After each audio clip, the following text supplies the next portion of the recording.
Okay, excellent. So let's get started. First of all, I think that all of you have interacted a little bit with the tool so far and had a bit of a play around with it. At this stage, were there any questions or feedback? I know that from you, Narayan, you were saying it would be useful to have some data sources from which you can take data from. Were there Yeah. any other questions or comments about that? Yeah, I think that is also Soria. Also, you might have some experience, and Sujata. I don't know whether you have already gone through that. But Soria, do you have any other? I think from my side, what type of data we need, and then from what sources we need to collect, how to collect that methodology part. I think it will be useful to understand so that our innovators can get the data in the that Mm, sources. yes. And regarding the other actually operation part, maybe Soria, if any confusion about the operation when you use this kind of the sit, if any confusion something, then we can discuss. Yeah. Um, yeah, for pointing it out, and thank you, Mackenzie, for bringing it up for our discussion. So, yeah, just to go through it quickly. So, I had noted down a few points while going through the modules, the module S and F, I think. So, Yes. about module S, specifically module S dash, I believe, Yes. what it is called. So there were a few questions where I was a bit confused. For instance, in this question, what type of system is this area? So, for example, there initially you had pre-filled as mixed farming systems, but I believe that was only for like an example sort of Yes, thing. that was a placeholder. And Yes. yeah, and then I entered there as a rice-based farming system, and so what I thought was what is the actual, like there are a lot of systems to consider, right? And even if we consider a small area as a province or a few even few districts, there would be like different types of systems. For instance, if we consider in Kosi province, there would be like perennial systems of areca nut based plantation cropping systems, and then like tea cultivation systems, and then Yes. maybe like rice based systems or like maize intensification systems and things like that. So for Yes. that, what is our goal, and like do we need to consider maybe like discussing it with potential stakeholders beforehand, or like is there some kind of a requirement from for instance CSIRO or some Mm. other authorities? So that is Yes, one absolutely. No, I yeah. think I see where you're coming from, Soria. Um, so in that case, because it is a mixed system, so one of the things that we should probably try to keep in mind when going through the tool is it's meant to be applicable to be used in lots of different areas and with lots of different focuses. So, for instance, in the past, some of the past workshops, we had a specific focus on rice-based systems. So for those ones, in that area where it was talking about the system, they would put rice-based systems specifically. Here, if you have a mixed system, that is what you would put down. So I'll actually share my screen here and show you some previous work that we did. This is the file from Ethiopia. And this is a good baseline to understand sort of what we're looking for here. So the geographic scope of the workshop, we want to sort of narrow that in a little bit. Here it was Africa, Eastern Africa, Ethiopia. The common name, so this is what the file will be called moving forwards. So I had put in a placeholder again for the different files. I put Nepal 123, Bangladesh 1, and India 123. But that should also be changed depending on what we're looking at in the file. And then if it is a mixed system, like you were talking about, Soria, we would just put mixed system there. And then we also want some specifics about the states or provinces that are involved, and then the districts as well. So as specific as possible for those ones so that we can really hone in what we're talking about. Does that answer that one? Yeah, I think it does, and thank you for explaining. But again, I believe that even in some in case of these Eastern Gangetic Plains, like specifically for Nepal and specifically for Kosi province, where we are aiming to do this study.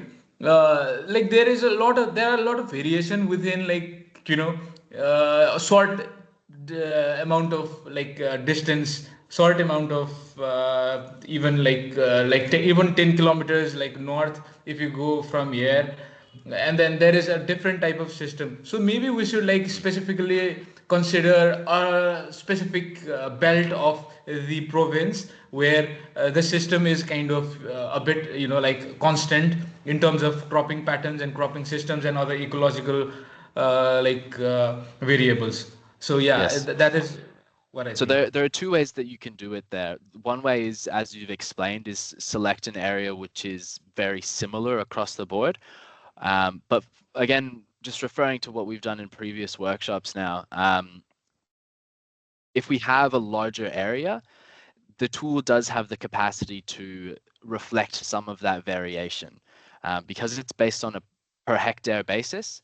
And it's a lot of conceptualizing these systems as they are averaged. So we think of them in terms of averages and what sort of numbers would reflect that variability while still making it into numbers that we can put into the tool and conceptually understand. For these first two modules, there's not too much, well, we don't need to think about that too much. But as we move on a little bit, that variability between systems does become a little bit of a challenge. Yeah, yeah, that makes sense. Yeah. Okay. Suryaji, I think actually, if you look at the Tarai, basically rice is a major actually crop grown in summer season. So rice-based cropping system is more than around 80% or area is covers the rice-based cropping system where farmers grow rice during summer season, especially the planting is towards this June, July, which is followed by maize, winter maize. One approach is rice-based cropping system, and then maize growing area is one. Another is basically on the northern belt of the highway, especially farmers grow rapeseed after rice.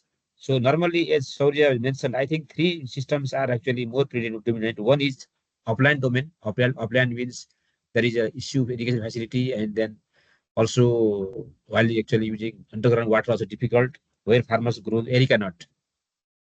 So areca nut based farming system or livestock, basically that is the one area. And another major belt is the rice based cropping system. So all farmers grow rice during the rainy season where area has actually water sufficient, they grow rice. Mm, So I think if you classify the area into two or three system, it captures the scenario. So mm, and if you get the data from that system, it is more precise and then useful to the stakeholders, also to collect the data to estimate the information. I think what do you think, Suryaji? So from my side, this helps. If you say just the district is very difficult to say, and sometimes quite a heterogeneity, sometimes lowland, some upland. So this classification could be useful, at least also to estimate the information and then also to list out and then to compare the adaptation practices, and that is useful for my side. Thanks.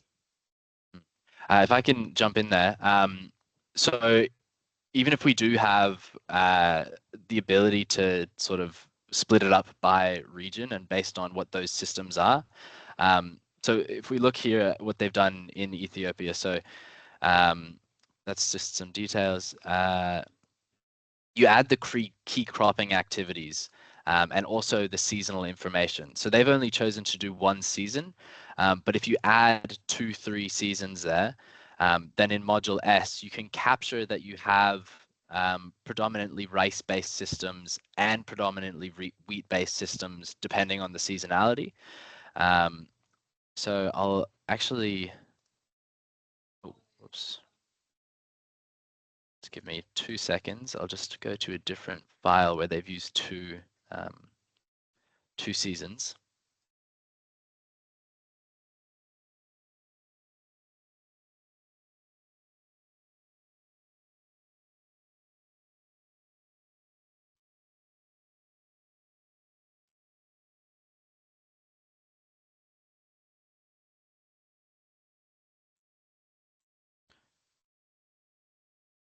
Okay.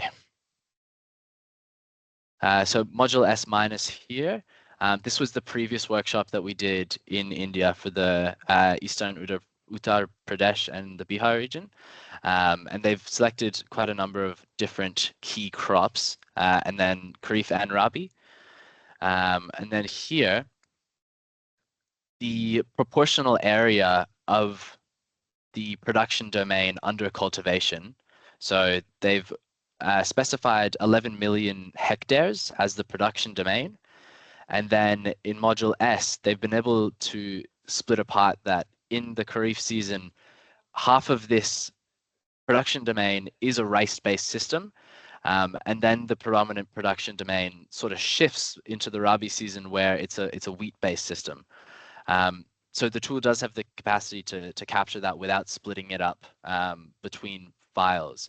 And so one of the first things that we should do, and this is one of the questions that I had about the two files, I'll swap to the Nepal file here.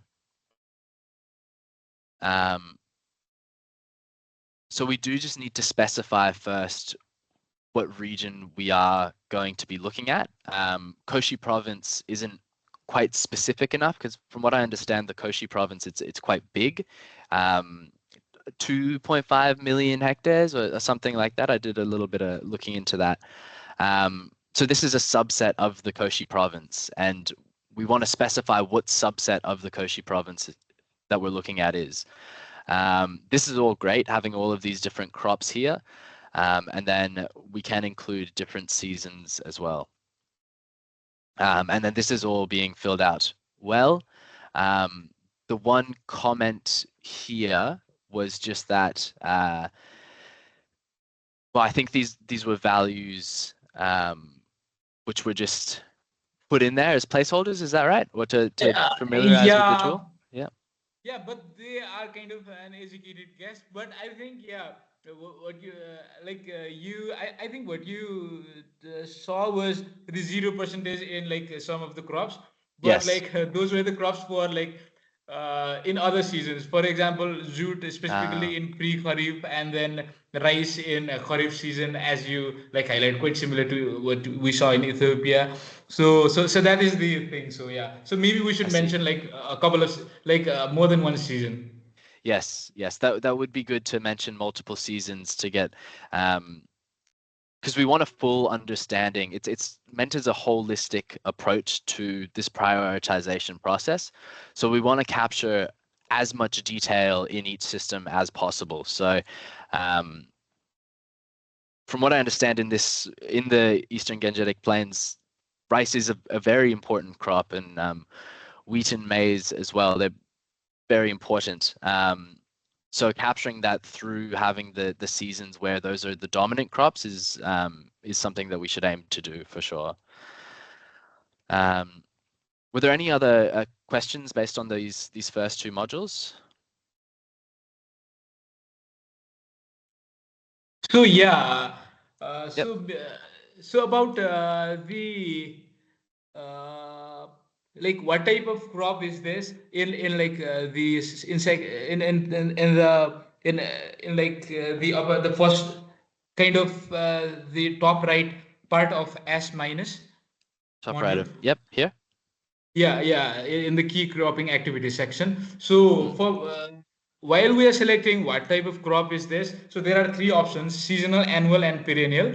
Yes. So maybe we should. So I think uh, data, like people who input data might be confused as to what are seasonal and then what are annual crops. Maybe so that might be one of the areas where we can get confused. So I also went over the manual, and then I did not find any explanation for that. So maybe we could get a kind of a sense of a bit of definition, so that there is some sense of uniformity in how the stakeholders think across Yes, locations.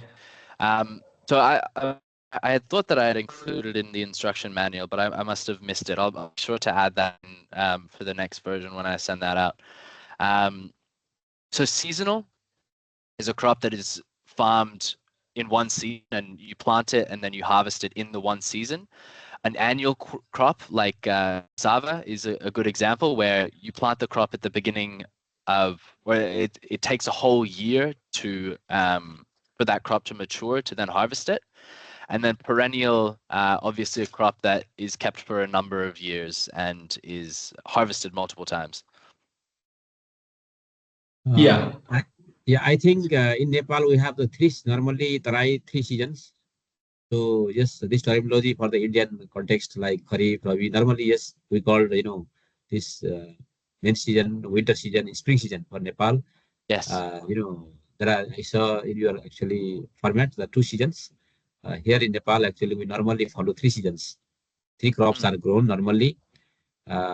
Yes, 2 crops in the maize-based pattern, but in the rapeseed they grow 3 crops like rice. After the rice, farmers grow rapeseed or potato, and then they grow maize.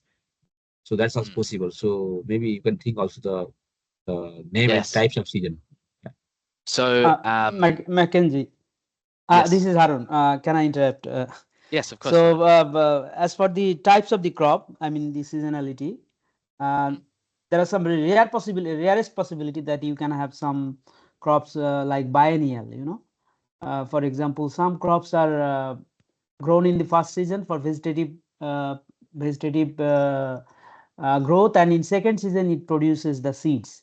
So Yes. particularly in our country, I mean very rare case for like onion or other vegetable seeds, they're biennial, and in case of sugarcane it is perennial, but some farmers prefer to keep the sugarcane for the next year as well.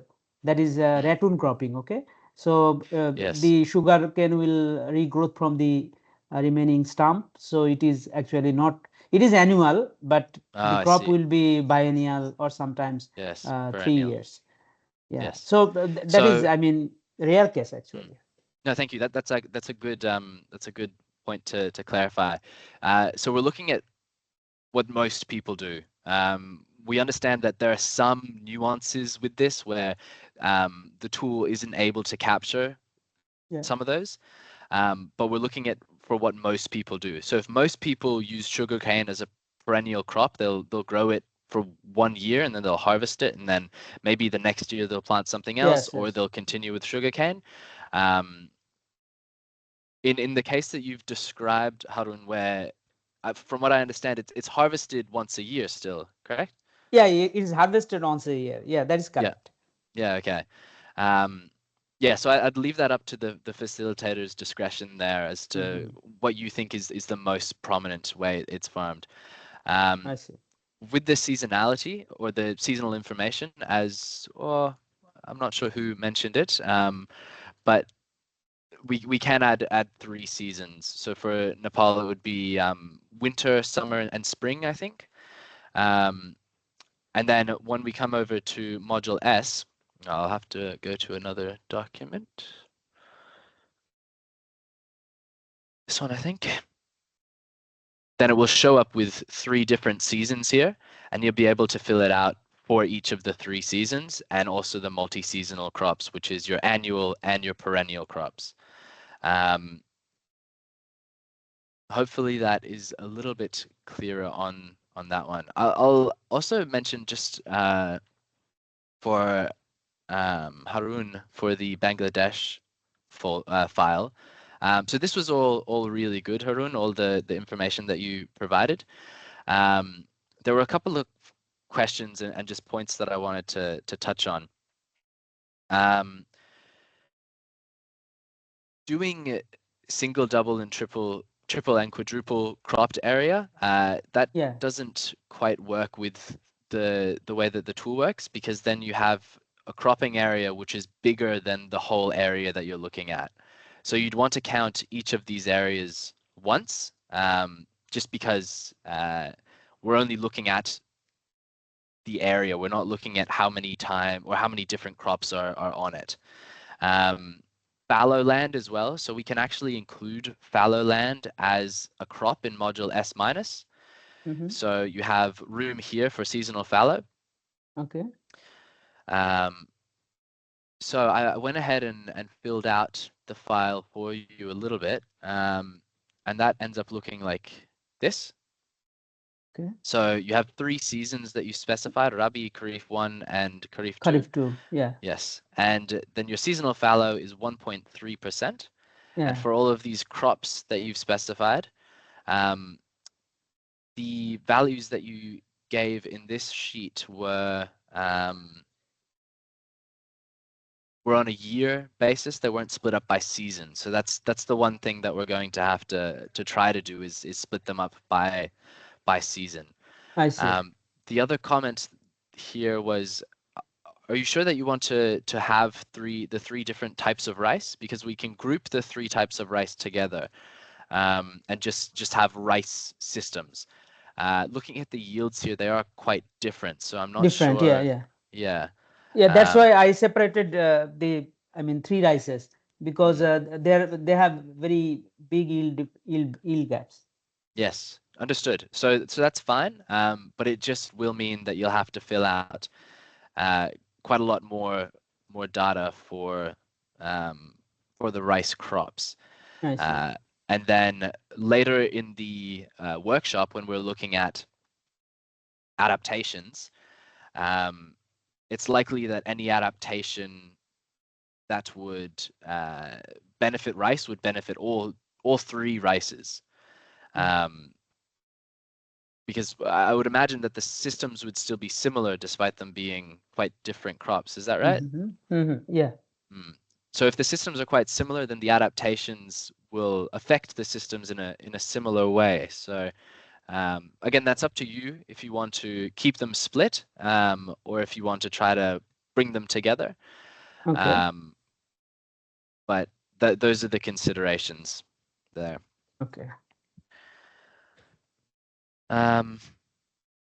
Were there any other comments based off of what I've said so far, or questions?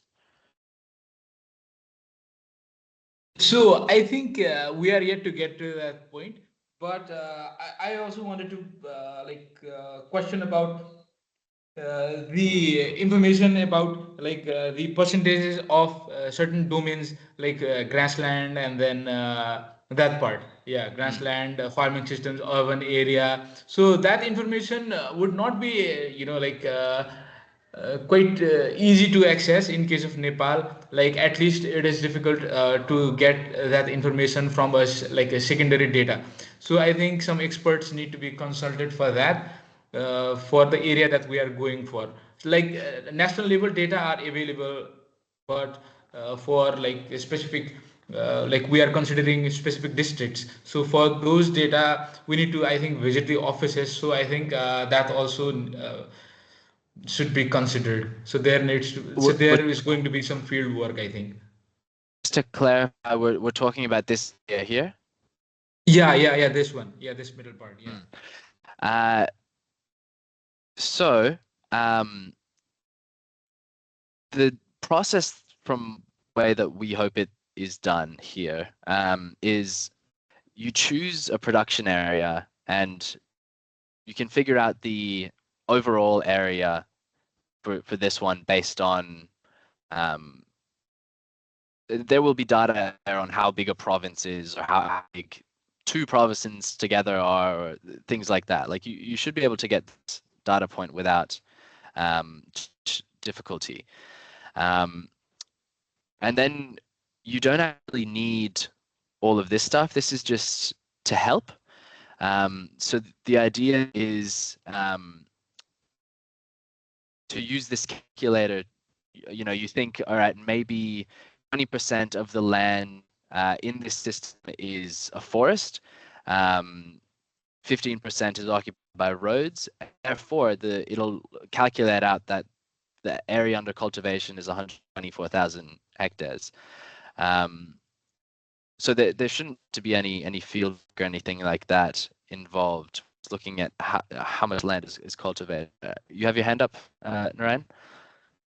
Yes. So looking at the situation, I think shall we go this approach, because in Nepal we have 3 layers of government. We call central government or federal government, then provincial government, and then local level. So now in terms of implementation, local level are more actually legitimate to the people, and then all programs go through the local level for implementation. In this case, I think the best approach for data collection and entry would be we can identify few palika from the respective segment, like what say base-based system or some offline domain.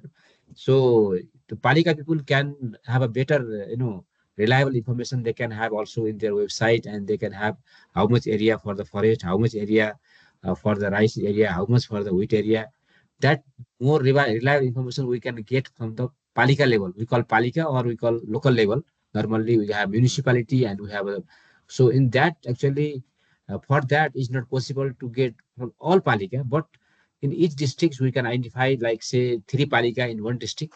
So I think that approach would be the best. How do you think, Sauryaji? Because if you go to the this like province, or it's very difficult to have that kind of data, and even people cannot predict, cannot actually say. But in the palika they have a more better, they have some information and they can predict in the better way. So now palika also itself a kind of large area. So if we have a kind of validate in the palika level, and then maybe next stage we can go in the districts. I mean, at least, but in district level, because itself there is no district actually information these days. Like previous structure has collapsed, and government has actually resumed the new structure, and then data collection is going on. So that's why the best idea is to get data from palika.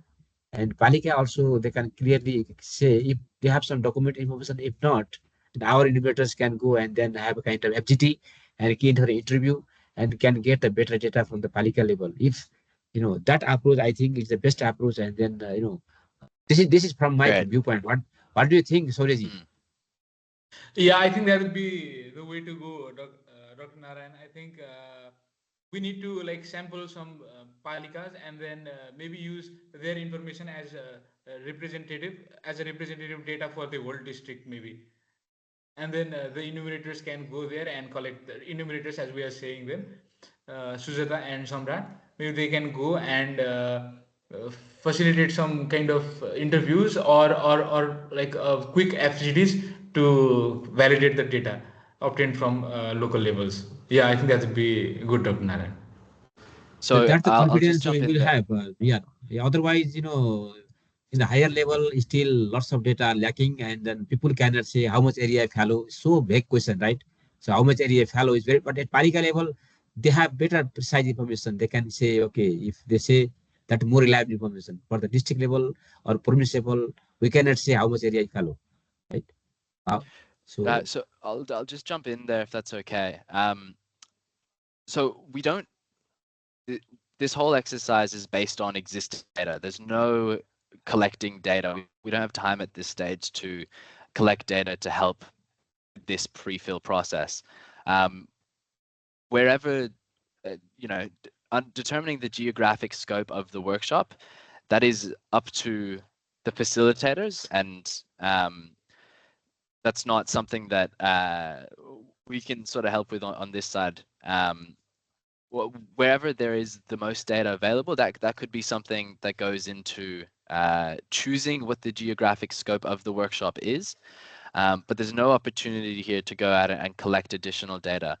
Where there is data lacking, that's where we rely on the expert elicitation, and we go to experts and we say, about how much of this land, let's say we choose an area where we're not sure of all the cropping land, we try to figure out what the cropping area under cultivation is based on their opinion and based on our knowledge and based on the information that we can find that is actually out there as well. Yeah, so just to emphasize again, there's no data collection through this process. And the process acts as a tool to identify where there is not enough data as well. So at the end, you'll see one of the results is the certainty of the data that's been put in. And where data is uncertain, that will pinpoint where we need to do more research and where more data collection needs to be done in the future. So that's one of the premises of the tool. So yes, I agree that we must rely on the secondary data and by the reports, by their articles and for some, also expert judgment, right? So this is not the Yes, kind of, absolutely. but at least for that, actually our team also work out in that way. First of all, find out what data available and where. If not, then the approach they use, right? Yeah. Mm, Okay. absolutely. Absolutely. That's yes, very, very good. Um, Okay, so there's also the opportunity here. So for the Bangladesh team, because there's just two coming from Bangladesh to fill out the file, we will just do the one file, but we still need that geographic scope of where we're looking at for that file. For the Nepal team, because there will be lots of different people coming to the workshop, we can potentially do more than one file. So if you have two different geographic scopes that you want to look at, we can do that. But it will mean that you need to fill out this pre-fill twice for two different files. Again, that's up to yourselves, and we've had workshops where they've done multiple different files for one country and looked at different areas. And then we've also had workshops where they've done one file and assessed lots of different adaptations for one area that's been relevant to everybody at the workshop. If that is the case, you're probably better off choosing a slightly larger area that will apply to lots of different people and where lots of people will have knowledge of. Whereas if you choose specific areas, then we're going to have to figure out who has knowledge of which areas. So again, that's up to yourselves, and we'll specify that in the geographic scope section. So after having completed the S- module, I did want to touch on what the next steps are after this. I'm hoping that with this meeting, that'll give enough information to continue with the S modules and to complete those along with the F and potentially some of the P modules as well for the next meeting. The F module is quite straightforward. I'll just run through an example of where it's been filled. So marginalized population, we're looking at a group in the country which is typically a little bit disadvantaged, or the way that it's worded here, a group that's often left behind. And we want that to be a group that could actually benefit from some of these adaptations as well. Women and girls are already included in the analysis of adaptations, so that's not something that we need to think about here. Environmental concerns, we're looking at the top 3 environmental concerns specifically caused by agriculture. So there has to be a direct link of a process or a strategy that we're using in agricultural production, which is impacting the environment. So here, air pollution. Yep. So if you have tractors or if you're burning the stubble at the end of the season, that'll contribute to air pollution. Declining soil health. So if you have a very intensive system and there's not a whole lot of retention or lots of cultivation, then yes, you're going to see a decline in soil health. Depletion of groundwater. If you see, there's direct connections between these and farming systems. So that's what we're looking for there. And then here, after having chosen in S minus and in S, specified in S, the crops and then the seasons for the crops, we can actually filter out ones which are less important. So this module here summarizes the results from S minus and S.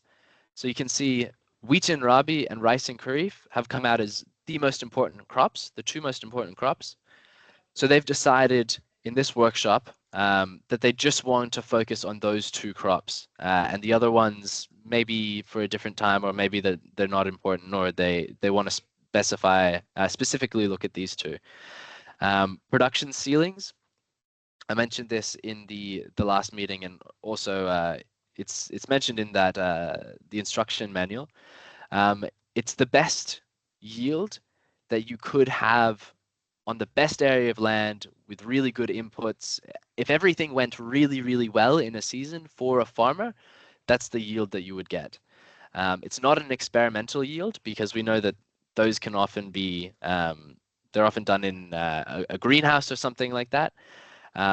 We want it to be a realistic yield, and that will establish for us the yield gap, which is used in the calculations of the tool. Is there any questions? I'll stop there for a minute.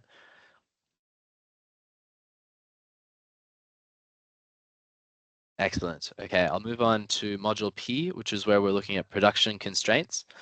We'll really want to have module P minus filled out at least by that next meeting, and then starting to look at module P here as well.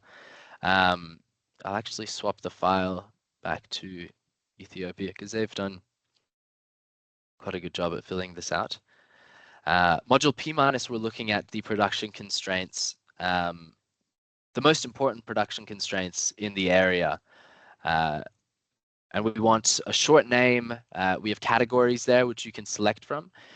We want the short name to really well reflect what the challenge actually is, because that's what it will be referred to through the rest of the tool. So if we have a name that doesn't reflect it so well, it can cause a little bit of confusion. So for instance here, category soil, soil erosion, that's quite clear. We all know what soil erosion is. And then in the definitions, we want to specify specifically why it is a problem in the country or in the region that we're talking about. So for Ethiopia, they've said that soil erosion prone areas are common because of the land, the topography, and because of heavy rain events. So this data will all be available to the workshop participants. And the goal here is we'll be assessing all of these adaptations in the workshop. And we want them to be able to draw a clear link between what the adaptation does and how it will solve this production constraint. So if we're not specific enough in the definitions, it's difficult to understand how the adaptation will specifically solve for that problem. For any pests or diseases, we're looking for the names of the pests and diseases, and what crops they impact as well. Any questions for that one?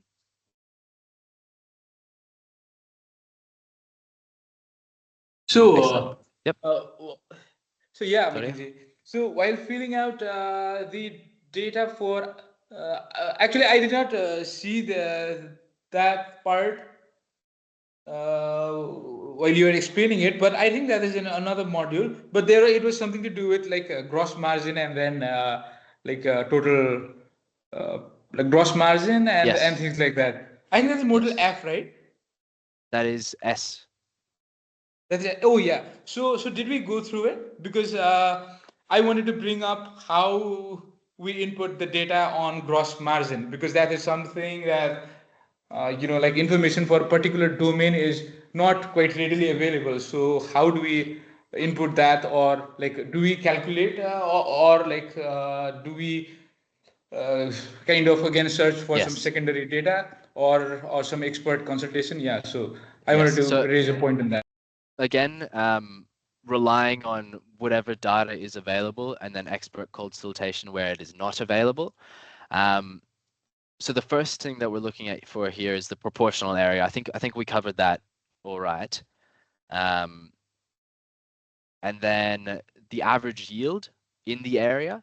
So if you have multiple seasons, then it's possible that your yields would differ between seasons, even if it is the same crop. So we want to capture that here. They've specified here maize 4 tons per hectare in the Meher season. Then they've given us a note, just gives us, so that's how they found it. We extrapolated the percent share of the highlands from the total area report by CCS. That's great. That means they've used data. They're not certain about the data, but this is, they've used their own understanding of the system to find those numbers. And then they've provided the data source as well. Next, we're looking at the value per ton. So when the farmers sell their crops, how much money do they get for it? Again, it's quite a straightforward thing to understand, and we're hoping that there is some data available for that as well. And then the gross margin, yes, that is a little bit trickier. It's the profit, essentially. So if a farmer grows maize, he'll get 4 tons per hectare. He'll receive 27,000 ETB per ton. So the easiest way of figuring this out where data is not available would be to say, okay, 4 tons per hectare, 27,000 ETB per ton. That gives us around 108,000 ETB as a gross income. And then we want to think about the costs.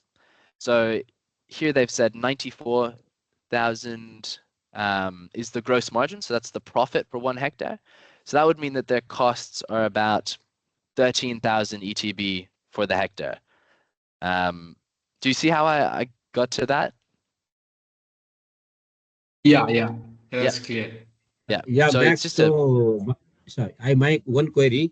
So in Mhm. terms of system characterization, yes, obviously there is a proportion of the area by crops, but in terms of gross margin and other things, shall we focus on 3 crops? My suggestion for the exercise: rice, maize, and wheat. So normally, rice is everywhere during the summer season, followed by wheat or maize. These are the major crops growing in the area. So in terms of gross margin, other actually adaptation detailing, shall we focus on these principal crops rather than actually listing so much long list? What do you think? Sorry, I don't think I understand. So my point is that, yeah, in the model you have shown long list of crops. Mm. So in terms of gross margin and other things, shall we focus on the major crops rather than have a long list of crops? Because if you say the all crops, Yes, the I list will be very understand. long, sometimes 20, 25. Right? If you consider all crops, fodder crops, forage crops, fruits crops, you know. So you So want the biggest crops. You can do it that's why it will be, both ways. that's why my suggestion is let us focus on the major crops. Kosi province, okay, it's okay. Erica not okay. Like then rice, maize, and wheat, I and understand. at least Yes. one rapeseed. So major Yes. 5 crops. So not the long list of 2025. It's very so difficult to have a better information. Yes, absolutely. So the tool allows for a maximum of 12. So if you want to choose your top 5, that is Yeah. absolutely fine. Yeah. And that would make this assessment a little bit easier as well.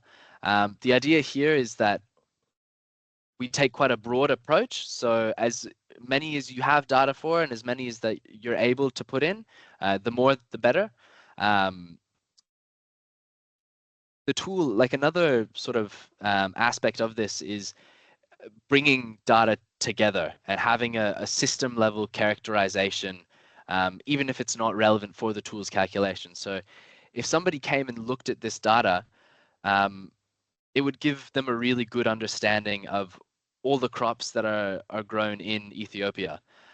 If you choose only 2 crops and that represents 80%, that's fine because it'll represent the majority of the system, and you might not include the other crops anyways. But if somebody were to come back to this data, it would be limited in that 20% of the crops wouldn't be captured here. So as much data as we can put in, the more the better. And even if some of the data for those less important crops is a little bit uncertain or a little bit more uncertain, that's probably okay for the purpose of the tool. Does that answer your question?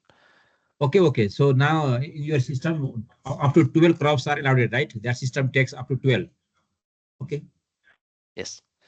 And then again, prioritized here and then filtered out here. So for Ethiopia, they've chosen 1, 2, 3, 4, 5, 6 crops to go through out of the 10, because the other 4 just weren't important to them. So again, up to the facilitator, and it's good to provide explanatory notes of the thinking behind it as well. I'm mindful of the time here. We have about 10, 15 minutes left. I'll hop back over to the P module. Were there any questions on this, or was this quite straightforward?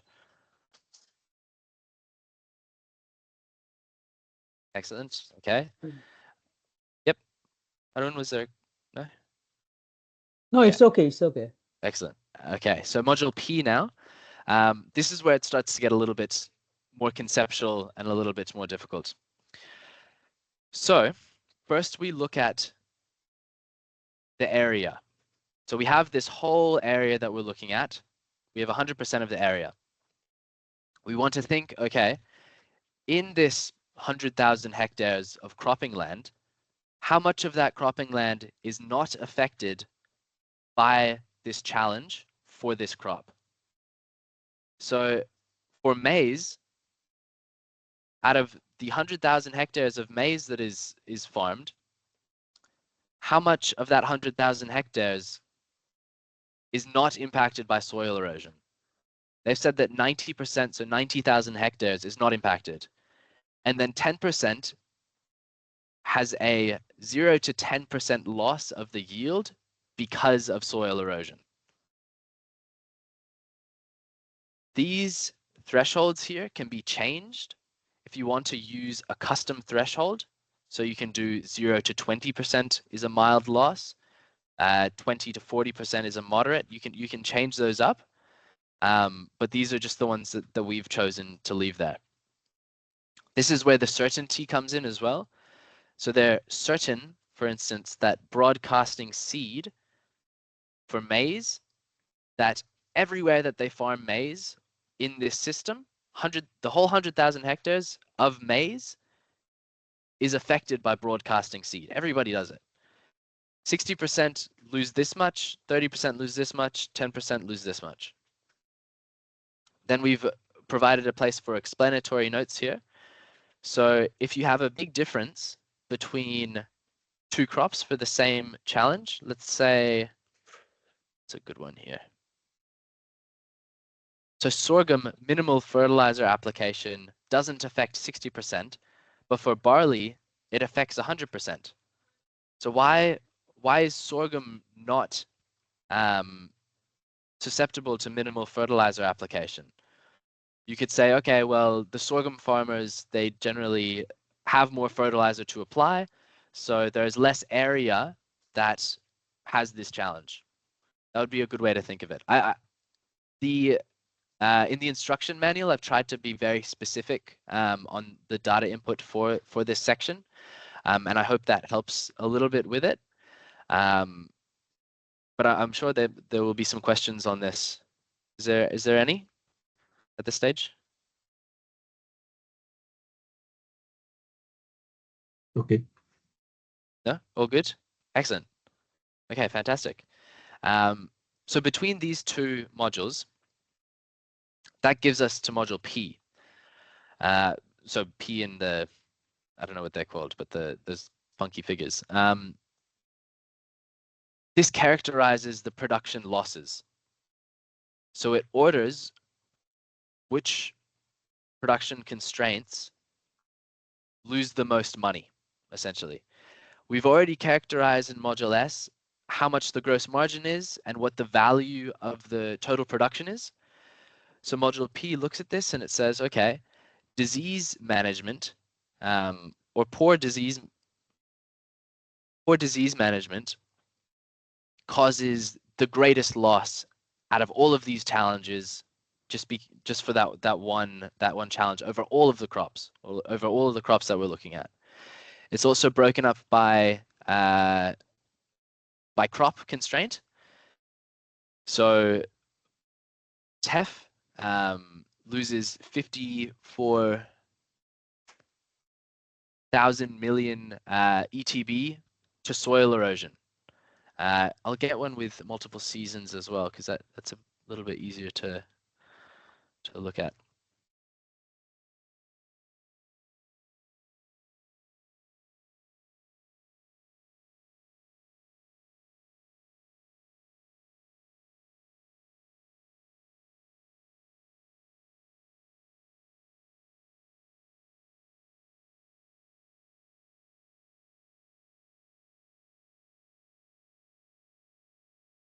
Great.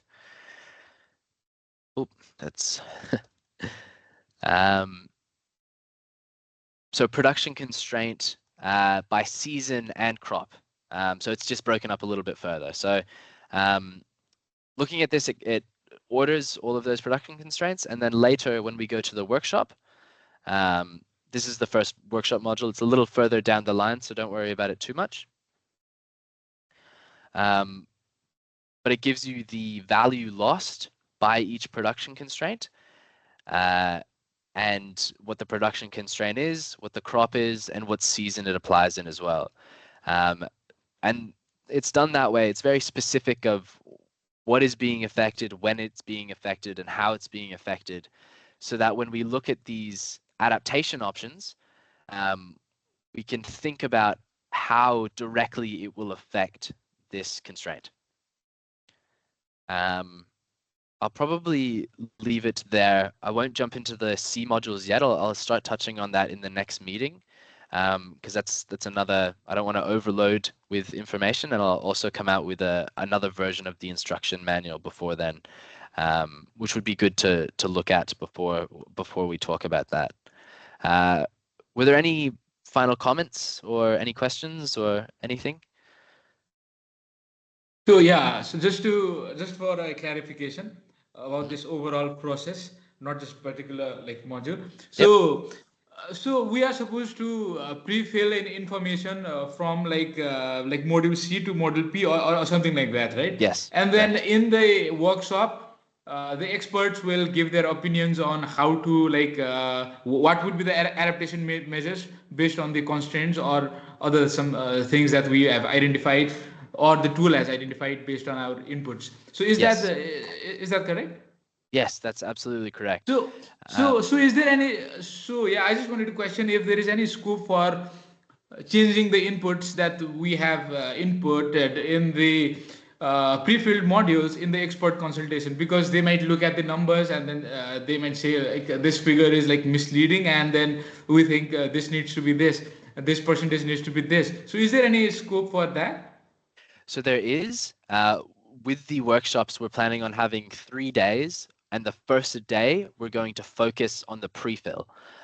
So if there needs to be changes based on what the experts say, then we can go back. We'll go through module by module.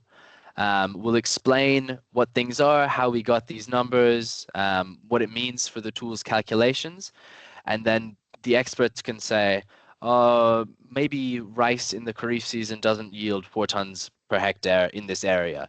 So we could change that. So there is an opportunity to do that. Yes, we can do that quite easily. And Yeah, you're also that's correct great. about Yeah. how this works. So I can briefly go through. We have about 5 minutes left, unless there are any other questions on what I've spoken about. No, great. So this is what a workshop looks like. First, we look at the context. So we look at the location-specific context. There are questions like, would farmers find adopting this adaptation easy? This is a variety of wheat that exists on the market, and that's an adaptation that they've put forwards to dealing with all of the constraints and all of the challenges that they've characterized in the pre-fill. So we go through this, it's all context-based. AI is similar, so we look at the benefits on sustainability of this wheat variety. We look at how the wheat variety affects climate change mitigation, if it mitigates climate change. We look at how it affects women and girls and the other population that you characterized in Module F. We look at how it affects the environmental constraints, again, which you characterized here. These show up here. Here we look at the research context, government context, and private sector context. So it's all about the support that we need for this adaptation. And then we go to module AR, which is where we look at which adaptations address each production constraint and climate hazard. So as I said, the top 10 production constraints and climate hazards by crop and season are pulled out from that module module P and then module C as well, but that's the climate constraints. And then we say, okay, which ones does this wheat variety address? It's not going to address anything for rice because it's a wheat variety. It addresses delayed planting in wheat in the Rabi season because it's a late planting wheat variety. It's a very direct connection there, and that's why it addresses it. The next two modules I won't go into because they're all about the benefits and the yield benefits, the economic benefits. But again, I don't want to overload you too much with the concepts of the tool yet. So we can probably look at those in another meeting in the future. If there's no other questions or comments. Yeah. So maybe Yes, just a sorry? last quick, question. Great. So yeah, so maybe I missed it in the first like our orientation sort of meeting, but is like so will we be facilitating within our countries, or will you or anybody else from CSIRO will be joining in the workshop? Just a quick Yes. question. So Brendan and I will be in the workshops. Brendan created the tool.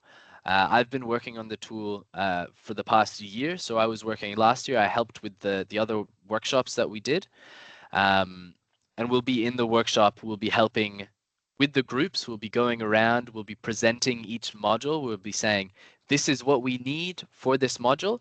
We'll be going around and saying, and checking that information is being put in correctly and asking questions to make people think about what they're putting in, stuff like that. So yes, we will be facilitating it, and I believe you will also be helping and then also potentially contributing to the data going into the tool. Yeah. Tamara also coming. So three people are from Australia. Yeah. You, Tamara, and Brendan. Yeah. Already booked your, the hotel. Yeah. Great. Okay, fantastic. Well, I will make this recording available. And if there are any other questions, I believe you all have my... Yes? Mac, so shall we share the PowerPoint presentation you made in the first meeting?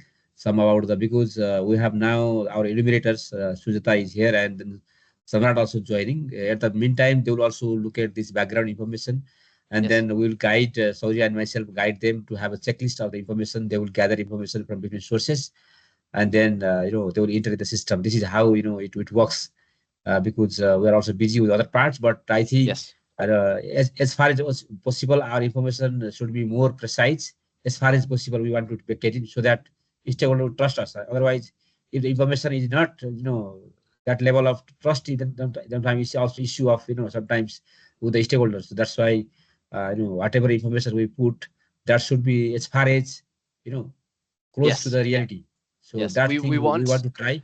We want Yes. to try make it best. So if you please could share the presentation you made in the first part. Absolutely. Obviously, Yes. that is already there. So maybe from Monday we'll have a discussion with our enumerators, more detail about this data collection approach here and there, and from the next meeting, all these enumerators will join the full time, okay, so that they will achieve the Fantastic. need. Yeah. Very good. No, that's good. And again, I'm available if they have any questions on email that I haven't addressed in this meeting or in any of the other notes. On WhatsApp, I believe I've given you all my phone number, or through email. I'll try to get back as soon as possible. Thank you all for joining today. Yeah. As I said, Yeah. I'll make this available probably on YouTube if anybody wants to watch it back. And look forward to our next meeting, hopefully next Wednesday, with the facilitators. That's around the same Okay. time. Thanks. Thank Great. you. All right. Thanks, everybody. Okay. Thanks. Thanks.